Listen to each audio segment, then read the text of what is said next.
اعوذ باللہ من الشیطان الرجیم بسم اللہ الرحمن الرحیم اللہم صلی علی محمد و علی آل محمد۔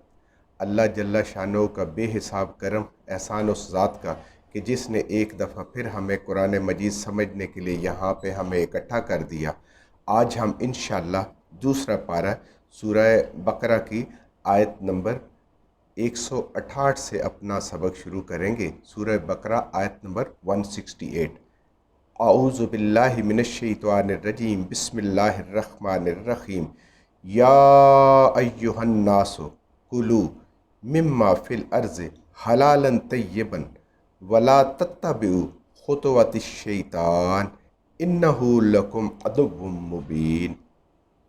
یا ایہا الناس، اے سب کے سب لوگوں، نبی کریم صلی اللہ علیہ وآلہ وسلم کی رسالت نبوت تمام انسانیت کے لیے ہے، تو اللہ کی ذات تمام انسانیت کو مخاطب کر کے فرما رہی ہے کہ اے تمام کے تمام لوگوں، کلو کھاؤ، مما اس چیز میں سے، فی الارض جو زمین میں موجود ہے، جو اللہ نے نعمتیں زمین میں تمہیں دی ہیں ان سب کو کھاؤ، مگر شرط کیا اللہ کی ذات لگا رہی ہے؟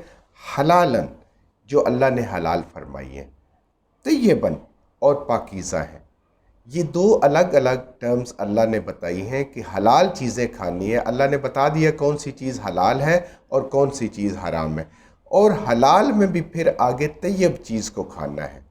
حلال اور طیب میں یہ فرق ہے، جیسے بکری کا گوشت ہے وہ انسان کے لیے حلال ہے، اگر وہی گوشت کسی وجہ سے خراب ہو جاتا ہے، گل سڑ جاتا ہے، اس میں بدبو آ جاتی ہے، اب وہ حرام ہو گیا، کیونکہ اب وہ طیب نہیں رہا۔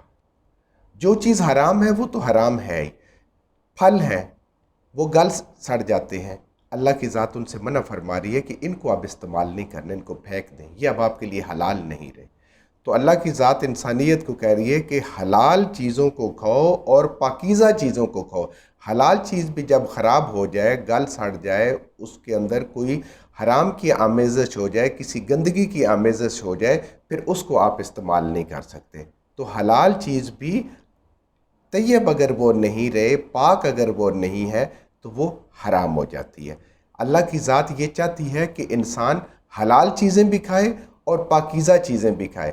اب دیکھیں، گوشت اگر صاف ستھرا ہوگا، پھل صاف ستھرے ہوں گے، سبزیاں صاف ستھری ہوں گی، تو انسان جب کھائے گا تو اس کا جسم بھی خوبصورت بنے گا، اس کی صحت بھی اچھی بنے گی۔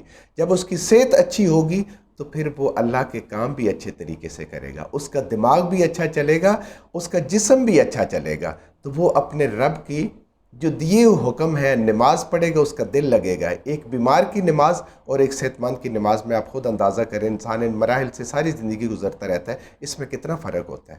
تو یہ ساری چیزیں انسان کو حلال اور طیب چیزوں سے آتی ہے کہ وہ حلال بھی ہو، حرام کے بھی انسان کے اوپر اثرات ہوتے ہیں۔ اب خالی حرام یہ نہیں ہے کہ کتے کا گوشت حرام ہے، اب دیکھیں پیسے تو ہمیں نہیں پتہ چلتا حلال ہے حرام ہے، لیکن جب رشوت لی ہو تو وہ حرام ہو جاتے ہیں۔ تو حلال چیز کو بھی جب ناجائز طریقے سے، اس طریقے سے جس طریقے سے میرے رب نے منع کیا ہے، اگر اس کو استعمال کریں گے تو وہ حرام ہو جائے گی۔ یہ اللہ کی ذات ہمیں بتا رہی ہے۔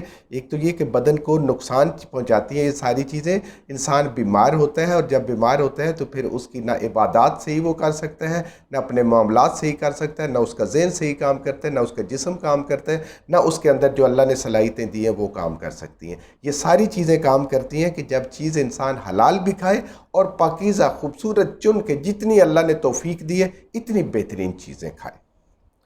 وَلَا تَتَّبِعُوا، اور مت اتباع کرو، مت پیروی کرو، خطوات الشیطان، شیطان کے قدموں کی۔ اللہ نے انسان کے امتحان کے لیے شیطان کو پیدا فرما دیا۔ اب یہ انسان کا امتحان ہے، ایک طرف شیطان بلاتا ہے اور دوسری طرف انسان کی نصیحت کے لیے اللہ کی ذات نے اپنے انبیاء بھیجے، اپنی کتابیں بھیجی۔ الحمدللہ ہمارے پاس یہ قرآن پاک موجود ہے، نبی کریم صلی اللہ علیہ وآلہ وسلم کی مبارک سنتیں، سیرت، احادیث مبارکہ سب موجود ہیں۔ تو ان کو چھوڑ کے اللہ کی ذات کہہ رہی ہے کہ شیطان کی پیروی نہیں کرنی۔ یہ حلال چیزیں دینے والا بھی اللہ ہے، طیب چیزیں دینے والا بھی اللہ ہے، تو بنانے والا بھی اللہ ہے، رازق بھی وہی ہے، تو پھر حق بھی اسی کا بنتا ہے کہ اس کی مانی جائے۔ تو شیطان کے پیچھے نہ چلنا۔ انہو، بے شک وہ یعنی شیطان، لکم تمہارے لیے، انسانوں کے لیے، عدوً دشمن ہے۔ شیطان تمہارا دشمن ہے۔ دشمن ہمیشہ انسان کو ناکام کرنا چاہتا ہے، اور دوست اور ولی غمخوار وہ ہوتا ہے جو انسان کو کامیاب دیکھنا چاہتا ہے۔ تو شیطان دشمن ہے، شیطان ہمیں ناکام دیکھنا چاہتا ہے، اور اصل ناکامی کیا ہے کہ انسان کو وہ جہنم تک پہنچا دے، یہ اصل ناکامی ہے۔ اور کامیابی کیا ہے کہ جہنم سے بچ جائے اور جنت میں چلا جائے۔ تو اللہ کی ذات فرما رہی ہے کہ شیطان تمہارا دشمن ہے، اور کون سا دشمن ہے؟ عدوً، دشمن ہے مبین، واضح۔ قرآن مجید میں مبین کا لفظ استعمال کیا اللہ کی ذات نے۔ مبین کا مطلب سمجھنے کے لیے یہ سمجھ لیں کہ جیسے سورج ہے، سورج خود بھی چمکتا ہے، اور اس کی چمک سے، اس کی روشنی سے انسان اپنا راستہ بھی دیکھتا ہے۔ جب دیکھتا ہے کہ آگے کوئی رکاوٹ ہے، کوئی گڑھا ہے، کہیں صاف راستہ ہے، کہیں غلط راستہ ہے، کہیں راستہ بند ہے، کیسے ہے، دونوں چیزیں۔ تو شیطان اللہ کی ذات نے اس قرآن کے ذریعے سے اس کی دشمنی انسان کے اوپر کھول کے واضح کر دی کہ شیطان ایک ایسا دشمن ہے، کوئی جو چھپا ہوا دشمن نہیں ہے، جو واضح دشمن ہے۔ اور شیطان کی کہ جب انسان اللہ کی نافرمانی کسی بھی کام میں کر رہا ہوتا ہے، کسی بھی عمل میں کر رہا ہوتا ہے، کسی بھی معاملے میں کر رہا ہوتا ہے، تو وہ شیطان کی مان رہا ہوتا ہے۔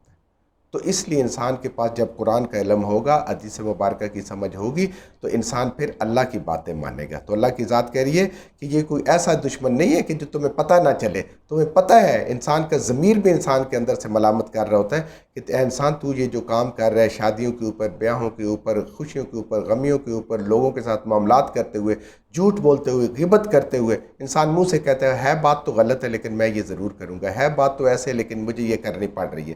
تو انسان کیا کر رہا ہوتا ہے؟ شیطان کی مان رہا ہوتا ہے، کیونکہ اللہ نے ان ساری چیزوں سے انسان کو منع فرمایا ہے۔ تو یہ انسان کے ساتھ حلال اور طیب چیزیں کھانے۔ حلال اور طیب چیزوں میں یہ بھی ہوتا ہے کہ جب انسان رزق کھا رہا ہوتا ہے اللہ کا، اگر وہ بسم اللہ اس کے اوپر نہیں پڑتا تو اس کے اوپر ساتھ اس کی شیطان شامل ہو جاتا ہے۔ جب شیطان شامل ہو جاتا ہے تو اس کے اندر وہ خیر برکت جو انسان کے جسم میں جانی چاہیے حلال طیب چیز کی، وہ نہیں جاتی۔ تو اللہ کی ذات فرماتی ہے کہ اس دشمن سے باخبر رہو، یہ ہر وقت تمہارے ساتھ لگا ہوا ہے۔ انما، بے شک جو، یأمرکم، حکم دیتا ہے تم کو، بالسوء، شیطان کا کام ہی یہی ہے کہ وہ تمہیں حکم دیتا ہے ہمیشہ گناہ کا، وہ گناہ کی طرف، گناہ کی اٹریکشن کی طرف۔ وہ کہتے ہیں کیا تھوڑے تھوڑے پیسے لے کے کر رہے ہو، یہ ایک ہی دفعہ پیسے پکڑو، یہ کرو، چوری کرو، ڈاکہ کرو، کسی کو اغوا کرو، پیسے لو اور محل تعمیر کر لو، بڑی اپنی خواہشات کو پورا کر لو، گھر کی ساری ضروریات کو اپنا پورا کر لو۔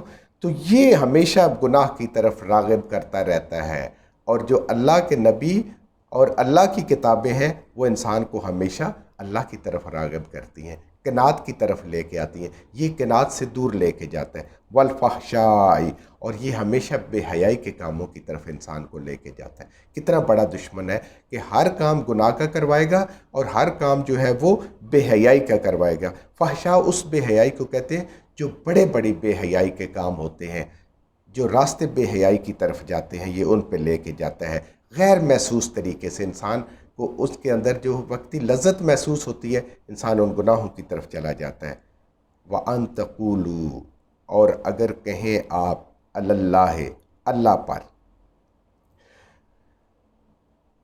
ما لا تعلمون، جس کا تمہیں کوئی علم نہیں ہے۔ اللہ کی ذات فرما رہی ہے کہ کبھی بھی خدا کی نسبت ایسی بات نہ کہو جو تمہارے علم میں نہیں ہے، یہ خدا کے اوپر بہت بڑا بہتان ہے۔ اسی طریقے سے جب انسان کو پتہ نہ ہو کہ یہ نبی کریم صلی اللہ علیہ وآلہ وسلم کا فرمان ہے یا اور کسی بزرگ نیک انسان کا فرمان ہے، اس وقت تک کبھی اس کو کسی کے نام کے ساتھ منسوب نہیں کرنا چاہیے۔ اللہ کی ذات فرما رہی ہے کہ کوئی بھی ایسی بات مت کہو جو تمہارے علم میں نہیں ہے۔ اور اللہ کا علم جو ہے دو ہی چیزوں سے ہے، ایک اللہ کے نبیوں کی تعلیمات، اور دوسرا ہمارے پاس قرآن پاک، ان لوگوں کے پاس تورات، انجیل، زبور تھی، جو لوگ گزرے ہیں، اور باقی جو پیچھے امتیں صاحب تھے۔ تو اللہ کے اوپر کوئی ایسی بات نہیں کرنی جو تمہارے کامل علم میں نہ ہو، جو تمہیں کچھ علم نہیں ہو۔ وَإِذَا، اور جب، قِيلَ لَهُمْ، کہا جاتا ہے ان لوگوں کو، اتبعوا، جو اتباع کرتے ہیں، پیروی کرتے ہیں، ما، اس چیز کی، انزل اللہ، جو نازل کی ہے اللہ نے۔ جب ان سے کہا جاتا ہے کہ تم اس چیز کی اتباع کرو جو نازل کی ہے اللہ نے۔ اللہ نے کیا نازل کی ہے اس امت کے لیے؟ اس قرآن کو۔ یعنی جب ان کو قرآن کی، خدا کی کتاب کی طرف جو اللہ نے نازل کی ہے اس طرف ان کو دعوت دی جاتی ہے۔ قالو، آگے جواب میں کیا کہتے ہیں؟ بل نتبعو، بلکہ پیروی کریں گے ہم، ما، اس چیز کی، الفینا، پایا ہم نے، علیہ، اس کے اوپر، آباءنا، اپنے آبا و اجداد کو۔ جب ان کو قرآن کی دعوت دی جاتی ہے، مشرکین عرب کو نبی کریم صلی اللہ علیہ وآلہ وسلم دیا کرتے تھے، آپ کے بعد آپ کے صحابہ کرام، تابعین، تبع تابعین، اور آج بھی آپ کی امت کا کام ہے اس قرآن کو پڑھنا، اس کو سمجھنا، اور جہاں تک اس کی کوشش ہے اس کو پہنچانا۔